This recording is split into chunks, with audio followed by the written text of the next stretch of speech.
Guys, welcome to back my YouTube channel. Friends, आज हमने आपके लिए नया सेशन स्टार्ट किया है। सीटेट अगस्त 2023 को टारगेट मान के जो आपके एग्ज़ाम होने वाला है अगस्त में, उसके 30 क्वेश्चन होंगे जो पेडागोजी होगी और आपके सीटेट PYQ बार बार परीक्षा में पूछे जाने वाले क्वेश्चन होंगे।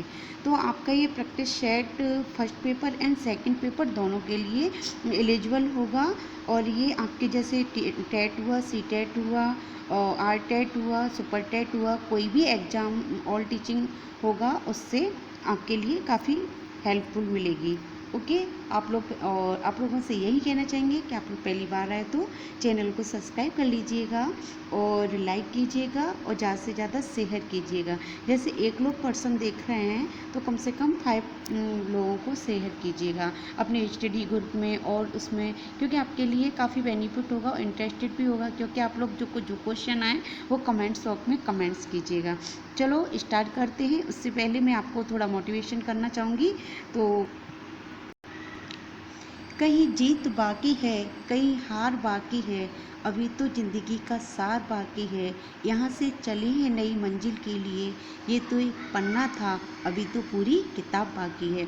सही कहा है फ्रेंड्स, सीटेट में क्वालिफाई कर लीजिएगा, उसके बाद अपना टीचिंग के लिए और तैयारी कीजिएगा। तो हमारा ये फर्स्ट पन्ना है जो लाइफ का, हम इसे क्रॉस करेंगे, उसी के बाद हम आगे अपना कुछ कर सकेंगे। तो चलो स्टार्ट करते हैं क्वेश्चन, आपका टाइम ना वेस्ट करते हुए। तो सबसे पहले हमने क्वेश्चन बाल विकास एवं शिक्षा शास्त्र लिए हैं, तो उसी से हम 30 क्वेश्चन देखेंगे। उसके बाद हम अपना हिंदी का देखेंगे, फिर उसके बाद और भी हम देखेंगे। तो सबसे पहले हमारा फर्स्ट क्वेश्चन कौन सा है? तो फर्स्ट क्वेश्चन हमारा है कि सीखने से क्या तात्पर्य है? सीखने से क्या तात्पर्य है? मनोवृत्ति में परिवर्तन से, व्यवहार में उपेक्षाकृत स्थायी परिवर्तन से, व्यवहार में परिवर्तन से एवं अनुवृत्ति में परिवर्तन से। आप लोगों को आए तो कमेंट्स बॉक्स में कमेंट्स कीजिएगा। तो इसका आंसर आपका हो जाएगा सीखने से क्या तात्पर्य होता है? व्यवहार में अपेक्षाकृत स्थायी परिवर्तन से। क्या होगा? अपेक्षाकृत स्थायी परिवर्तन से। ठीक है, अब नेक्स्ट हम देखते हैं। शिक्षार्थियों को स्कूल सिर्फ शिक्षा ही नहीं अपितु सामाजिक मूल्यों, सामाजिक संज्ञान तथा सामाजिक मानकों के विषय में जानकारी देकर उनमें बीज बोता है। कौन बीज बोता है? वातावरण के समाजीकरण के भौतिक संरचना के अभिप्रेरणा। तो फ्रेंड्स, आप लोगों को इस तरीके के क्वेश्चन से क्या देखना है? हमें क्या देखने को मिल रहा है? हमें ये देखने को मिल रहा है, हम सबसे पहले देखेंगे सामाजिक। ठीक है, तो हम सबसे पहले ये देखेंगे कि सामाजिक मूल्य, सामाजिक संज्ञान, सामाजिक मानकों के विषय में जानकारी। तो ये हमारी किससे रिलेटेड बात हो रही है? समाज से रिलेटेड बात हो रही है ना। तो हम लॉजिक इससे लगा लेंगे कि हमारा कैसा लॉजिक है। सामाजिक के बारे में बात हो रही है तो सामाजिकरण इसका आंसर हो जाएगा। ठीक है, तो इस तरीके से भी लॉजिक से हमारा क्वेश्चन ठीक हो जाएगा। नेक्स्ट हमारा क्या है? सीखने वाले का स्वयं नियमित निर्भर करता है। तो ये भी क्वेश्चन हमारे उससे है, जैसे उसके द्वारा निर्मित नियमों पर, व्यवहार के लिए विनियमों के निर्माण करने पर, कि अपने व्यवहार का नियंत्रण करने पर, कि स्वयं सीखे गए ज्ञान का अनुवीक्षण करने पर। तो इसकी भी हमारी क्या हम लॉजिक लगाएंगे? इसकी हम लॉजिक यही लगाएंगे कि ये हमारा किससे रिलेटेड है? हम इसकी लॉजिक लगाएंगे स्वयं नियमित निर्भर, स्वयं नियमित निर्भर। तो स्वयं नियमित कहीं दिख रहा है आपको? इसमें दिख रहा है ना, स्वयं सीखे गए ज्ञान का अनुवीक्षण करने पर। तो इस तरीके से लॉजिक से भी हमारे क्वेश्चन ठीक हो जाएगा। ठीक है, अब नेक्स्ट हमारे सीखने के अंतर्गत इसके फोल्डिंग दर्शाता है। इसके फोल्डिंग किससे दर्शाता है? अध्यापक द्वारा सिखाने में प्रयोग की गई शिक्षण विधियों को, सीखने में वयस्कों द्वारा किए गए अस्थायी सहयोग को, और पूर्व में सीखे गए ज्ञान और मनोवृत्ति को, सीखने की प्रक्रिया के प्रयुक्त सामग्री की मात्रा को। तो इसमें हमारा क्वेश्चन क्या हो जाएगा? इसमें हमारा क्वेश्चन हो जाएगा सीखने, इसको फोल्डिंग ये दर्शाता है हमारा फर्स्ट वाले ऑप्शन हमारा राइट हो जाएगा, ये वाला। ठीक है, अब हम नेक्स्ट चलते हैं। समावेशी कक्षा की विशेषता नहीं है। हमें इन चीज़ों का भी काफ़ी ध्यान रखना है, नियमों पर। हम कुछ स्टूडेंट ऐसे होते हैं कि वो नहीं देखते, समावेशी कक्षा की विशेषता बता देते हैं, पर नहीं देखा तो हमारा क्वेश्चन गलत हो जाएगा। ठीक है, तो नेक्स्ट हमारा ये होगा, नहीं पे हम लोग फोकस करेंगे। सीखने की शिक्षा की विशेषता, शिक्षक द्वारा मित्रवत आत्मीयता व्यवहार का प्रयोग, ज्ञान क्षमता वाले समग्र शिक्षार्थी, अलग अलग विषयों एवं अलग अलग सहायक सामग्री का प्रयोग, वास्तविक एक सतत आंकलन की व्यवस्था। तो इसमें हमारा क्वेश्चन कौन सा राइट हो जाएगा? तो इसमें हमारा क्वेश्चन राइट हो जाएगा ज्ञान क्षमता वाले समग्र शिक्षार्थी। कौन सा हो जाएगा? ज्ञान शिक्षा वाले समग्र शिक्षार्थी। नेक्स्ट हम क्वेश्चन की तरफ चलते हैं।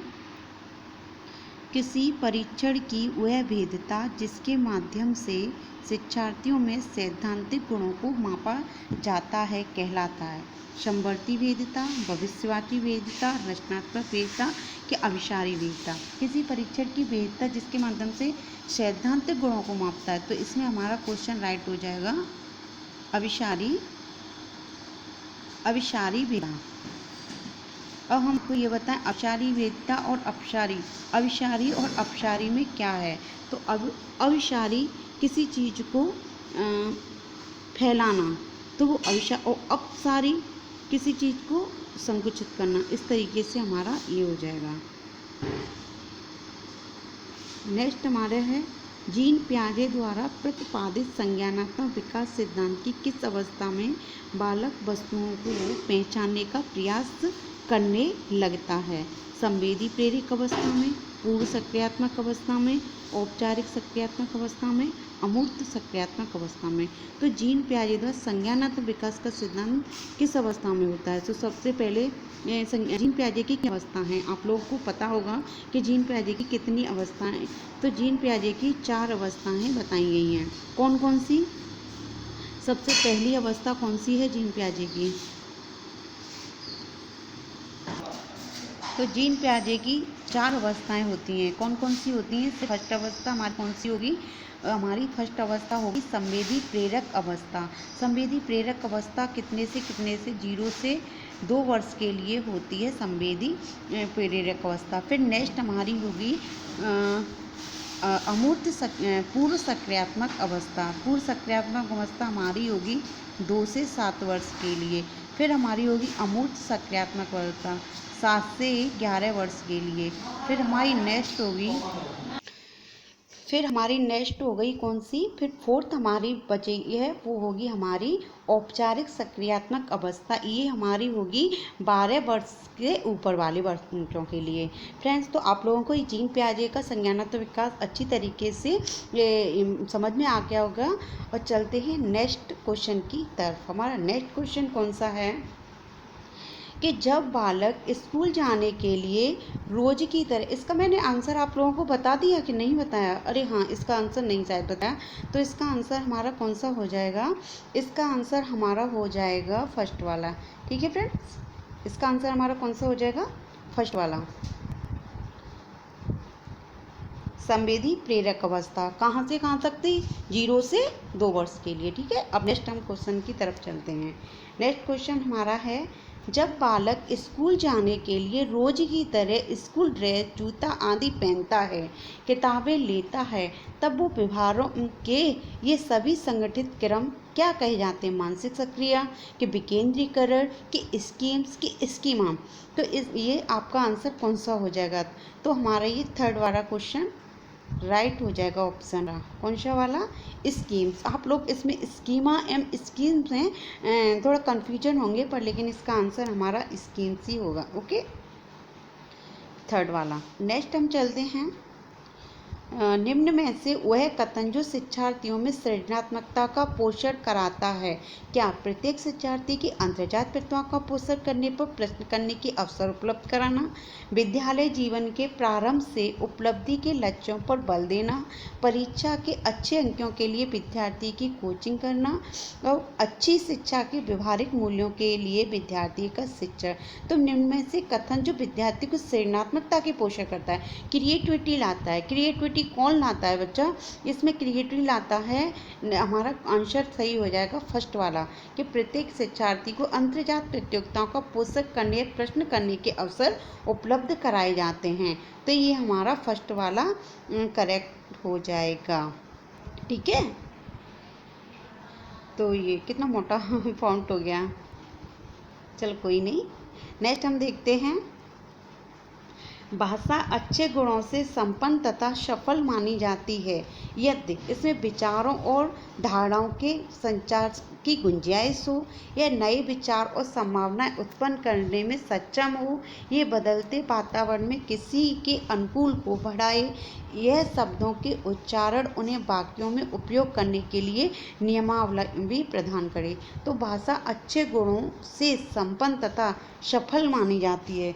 जो हमारा अच्छा गुण होता है, तो भाषा अच्छे गुणों से संपन्न तथा सफल मानी जाती है यदि उसमें क्या हो, जैसे विचारों और धारणाओं के संचार की गुंजाइश हो, यह नए विचार और संभावना उत्पन्न करने में सक्षम हो, यह बदलते वातावरण में किसी के अनुकूल को बढ़ाए, यह शब्दों के उच्चारण के वाक्यों को उपयोग करने के लिए नियमावली प्रदान करे। तो हमारा आंसर इसका सही हो जाएगा सेकंड वाला, यह नए विचारों और संभावनाएं उत्पन्न करने में सक्षम हो। ठीक है, कौन सा क्वेश्चन हमारा हो जाएगा, सेकंड वाला। हमारा क्वेश्चन राइट हो जाएगा सेकंड वाला। ठीक है, नेक्स्ट हम चलते हैं, एक शिक्षार्थी वस्तुओं को या तो बिल्कुल सही या बिल्कुल गलत के रूप में वर्गीकृत करता है। आप इसके चिंतन से किस वर्ग में रखेंगे, या वो बिल्कुल सही करेगा या वो बिल्कुल गलत करेगा। तो नगण्य चिंतन होगा, और बहुआयामी चिंतन होगा, कि जटिल चिंतन होगा, संकलनात्मक चिंतन होगा। बताओ जल्दी जल्दी आप लोग कमेंट, जो भी आप लोगों को क्वेश्चन है ना, कमेंट बॉक्स में कमेंट जरूर कीजिएगा फ्रेंड। ठीक है, तो हमारा इसका कौन सा हो जाएगा, या वो बिल्कुल गलत समझ रहा है या बिल्कुल सही समझ रहा है चीज़ को। तो हमारा फर्स्ट आंसर ठीक हो जाएगा, नगण्य चिंतन होगा उसका। ठीक है,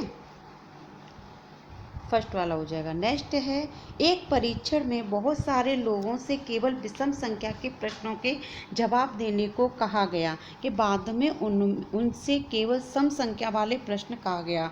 प्रत्येक व्यक्ति के दोनों अंकों की तुलना करके परीक्षणों की विश्वसनीयता का पता लगाया जा सकता है। किसका, अर्धविभाजित, समतुल्यता प्रकार, जांच पुनः जांच पद्धति, वैकल्पिक प्रकार। तो आपका ये आंसर कौन सा राइट हो जाएगा, ये आपका राइट होगा शायद आई थिंक फर्स्ट। ठीक है, आई थिंक नहीं, करेक्ट है फर्स्ट। और फ्रेंड्स आप लोगों को ये थोड़ी डिफ़िकल्ट लग रहे होंगे क्वेश्चन पर, लेकिन फ्रेंड्स मैं क्या करूँ, इसी तरीके से क्वेश्चन आते हैं। आप लोग प्रैक्टिस इसी तरीके से करोगे तभी एग्जाम हॉल में आप करेक्ट क्वेश्चन कर पाओगे, अन्यथा नहीं कर पाओगे। थोड़ी कड़वी लगेगी बात पर, लेकिन ये राइट है क्योंकि इसी तरीके से क्वेश्चन आते हैं।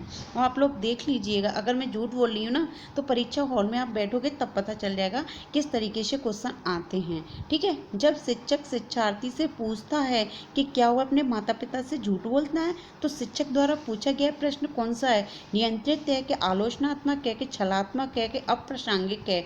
तो इस तरीके से प्रश्न पूछेगा शिक्षक शिक्षार्थी से, तो आप क्या होगा, कौन सा होगा बताइए जल्दी। तो इसका होगा नियंत्रित, फर्स्ट वाला। ठीक है, कौन सा होगा, नियंत्रित, फर्स्ट वाला।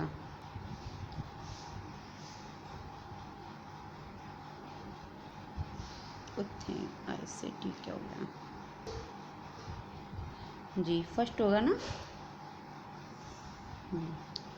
फर्स्ट वाला आपको हो जाएगा। नेक्स्ट हम चलते हैं,